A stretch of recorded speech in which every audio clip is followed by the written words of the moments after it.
Welcome to Samba Samba. Enjoy the video. You start by confirming you meet Roblox voice requirements. Age verification and account settings must be set. Once done, enable voice in settings privacy and toggle the voice chat option so the game can accept audio. You should also verify your microphone works by testing in Roblox audio settings.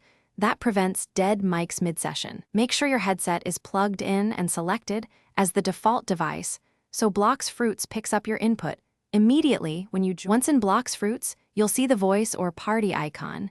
Click it to join voice channels for that server or party group. You should decide between push-to-talk and open mic. Push-to-talk prevents background noise, while open mic is faster for team fights. Make sure you pick the correct input device and set volume levels so teammates can hear you without clipping. Also, set proximity if the server supports it, because that determines whether only nearby players or the whole party can listen. You now use voice to coordinate. Call out enemy positions, time special moves, and manage loot splits with short, clear commands. This improves team reaction and reduces mistakes.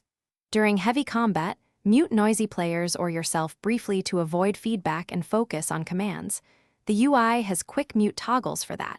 If audio fails, rejoin the voice channel, relaunch Roblox, and recheck mic permissions in your OS and Roblox settings.